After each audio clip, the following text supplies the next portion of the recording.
We're here in Zuera in the north of Spain then, and they are the junior karts going out onto the circuit for the second heat. It's the X30 Euro Series round 2. There is the starting grid. I'm Chris Hartley here trackside to talk you through what promises to be a fantastic 7-lap race. So it's exactly the same grid as we had for heat number 1, which was won by Chris Lulham. But Louis Westover will be looking to convert pole position into a victory here. There was nothing between those two in qualifying and nothing between them at the end of the race. So it's Westover and Lulham on the front row of the grid, an all-British lineup. And then it's an all-Spanish lineup on row 2. Ruben Moya Lopez and Oscar Paloma Ortiz on row 2. Row 3, another Spanish driver, Kylian Meyer, actually the fastest in qualifying yesterday until his penalty. Rens van Pelt for Belgium, it starts 6th on the grid. Row 7 for Great Britain, it's Ben Waldridge, and for Singapore, it's Ethan Tam. Then representing Jordan, Ali Akabi starts on the inside of row 5, 9th place. And for France, it's Reshad Giroux. And then on the 6th row of the grid, Milan Patelet, another French driver. Ethan Hawkey for Great Britain. Row 7, we've got Angus Mulsdale from Britain and Alexander Brown from Singapore. And the 8th row of the grid, we have got Tanapongpan Sutomno for Japan and Manuel Golofra, who races for Spain. The driver who I just mentioned, Tanapongpan Sutomno, picked up a 5-second penalty from the stewards for a bad manoeuvre. So that dropped him down to 13th place in the final results, but there were no other penalties applied in the juniors. The karts then on to the second of their 2 formation laps. It will be a rolling start as ever. These 125cc karts, all with identical IAME engines, all capable of pushing up to close to 100 kilometres an hour down the long straights here at Zuera on this 1.699 kilometre long circuit. We've got 16 karts here in action for the juniors this weekend, and it's going to be, once again, a 7-lap race for them, the second of 3 heats. Everybody's results combined at the end of this to determine who starts where on the grid for tomorrow's pre-final, which will be a point-scoring race. The results of that then determine who starts in which grid position for the main final, the last race that they'll have this weekend, with even more championship points available. At the end of this weekend, the top 3 in the championship will each receive a free entry to the World Finals at Le Mans, and the winner gets a free race engine. As we now go racing once again here, and there's a big collision from the 3rd or 4th row of the grid. 3 karts go off, spearing at turn number 1. There you can see them on track. That was over the start-finish line, where there was a hefty collision, and that was before they even got to turn 1. So 3 drivers out of action. The race at the head of the field continued, but that was in and around 7th, 8th position. Identify them when they come back around, but we're going to be missing 3 drivers. Well, certainly one of them won't restart. The other 2 were delayed, but that was a hefty shunt going over the start-finish line. All the drivers, though, I'm happy to report, look absolutely fine. They've all walked away, so there may be some damaged karts, but the drivers, which is the most important thing, look to be okay. I think Reshad Giroux was the driver that took the brunt of that, and he's out of the kart, but the kart is not going to take any further part in the race. So at the head of the field, they all avoided that. Looks like Ben Waldridge has made a decent start. There he is in the number 30 kart. He's up to 3rd place. Right behind him is the winner of the earlier race in 4th position then for Chris Lulham, who's on the outside row. He's starting the races from 2nd on the grid, which is always a bit tricky. The driver in 3rd spot can often nip past you. And Louis Westover leads at the end of the 1st lap. Oscar Paloma Ortiz in 2nd place, and there's a collision down there. Ben Waldridge getting tangled up. He carries on, but loses time, loses a lot of time. And another driver has dipped down the bank, gone onto the grass, and dropped out of that. So who have we lost? Paloma Ortiz was in 2nd place. Is it him that's not come through? I think he's still there. Louis Westover might have been involved in that as well. So it was right at the front of the field. Wait for them to come back. Yeah, Paloma Ortiz has gone into the lead. Kylian Meyer is 2nd. Ethan Hawkey's up to 3rd. Lulham 4th. So Ben Waldridge, I know, was delayed. And then, I'm pretty sure it was the pole sitter, Louis Westover, who was the one that came off worst and hasn't rejoined. Yeah, it was. He's not come through the sector. So Louis Westover coming together. Ben Waldridge in the mix as well. Waldridge drops down to 11th place, and that's an advantage then for Oscar Paloma Ortiz, who picks up the lead of the race. There's number 29, Kylian Meyer, in 2nd place. And there is Chris Lulham now to 3rd place. Adjusting the carburettor is the Spaniard. But Chris Lulham is trying to come alongside him and goes through into turn number 1. So Lulham, number 17, up into 3rd place now. Ethan Hawkey's having a good run in this race as well. So, in fact, it was that Hawkey going down the inside. So, Paloma Ortiz, Mayer, Hawkey and Lulham, the top three as they crossed the line.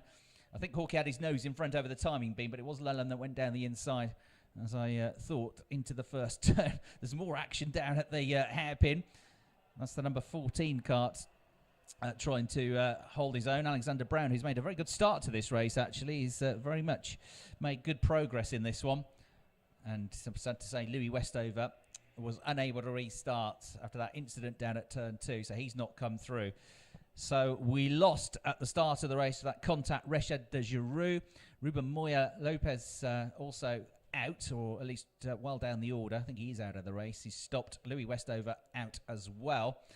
And Ben Waldridge, after that incident at turn 2, has rejoined in 11th place at the start of this lap. Through they come. Number 27 is Oscar Paloma Ortiz. He leads the race by 1 second. Kilian Mayer, his Spanish compatriot, is a bit quicker though in second place and begins to close the gap, 0.2 quicker. And on his case is Chris Lulham in third place, still trying to make up ground because he started the race second, don't forget, lost a couple of places on the first lap. Ben Waldridge sets the fastest lap of the race. The red mist has come down and he starts to attack and try to close the gap back up and get himself back up the top 10. He's got ahead of Ali Akabi and back into the top 10 for the time being. So an incident-packed race so far, even before we got to the first bend, and then on the second lap, a couple of the front runners coming together. It's Paloma Ortiz that's got through all the dramas to lead the race here from 4th on the grid. Kilian Mayer beginning to charge after him, though. Chris Lulham 3rd. Brown in 4th. Ethan Tanner's just gone into 5th place, ahead of the Angus Morsdale kart. Now, Angus has come from a very long way down the order, from the 7th row of the grid to be up there inside the top 6. Milan Petelet has made up good ground as well. He's next up in 7th place. Ethan Hawkey in 8th position. Through they go. The gap from 1st to 2nd comes down to just 0.7 of a second now. And Chris Lulham in 3rd place. It looks like he's working together with Kilian Mayer. So Kilian, the CRG driver, running for the Spanish team, is working together with the British driver Chris Lulham. Another fastest lap of the race for Ben Waldridge, who's just done a 65.1, 0.4 of a second quicker than the race leaders, and he's starting to carve his way through the field now. There's a big group of karts, 5th, 6th, 7th, 8th, 9th and 10th all together as they come out of turn 5 down towards the left-hander at turn 6. And at the back of that group is number 30 with the green side pods, the green and white colour scheme. That's Ben Waldridge, and Ben is the one who is, I think, going to charge through this order pretty quickly because he's the fastest man on the track.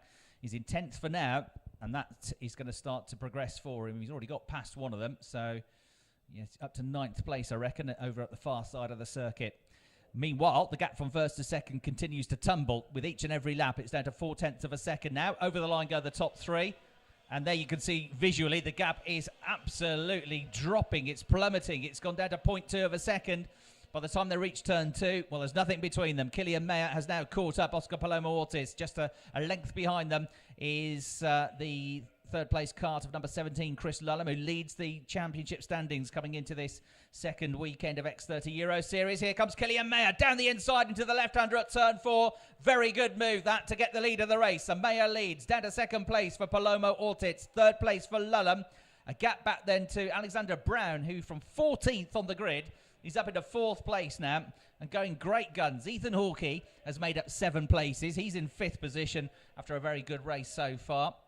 And then in 6th place is Ethan Tan. 7th is Milan Petelet. 8th is Angus Morsdale. Still 5 places gained for him. Ben Waldridge has just set the fastest first sector of the lap of the race so far and is in 9th place. But he's going to make more progress, I'm sure, in the next couple of laps. There's only a couple of laps to go. In fact, we're about to start the final lap of the race, and look at the top 2 switching around again. Back through goes Oscar Paloma Ortiz. Kilian Mayer tries to fight back into turn 2, but it was the slipstream that paid off for Paloma Ortiz. They crossed the line by 16,000ths of a second. It was all that was separating them, but it was Paloma Ortiz that picked up the toe and went through into the lead of the race. Meanwhile, Milan Petelet, the French driver, picks up the fastest lap of the race, and the top 3 are huddled together now. Chris Lulham with a watching brief in 3rd place, catching everybody up in 4th place. Fantastic drive this from Alexander Brown. But what's the top 3? Is Lulham going to make a move, or is he going to be happy to stay where he is in 3rd place? Still Paloma Ortiz leading the race in the number 27 kart. Kilian Mayer in 2nd position. Chris Lulham in 3rd.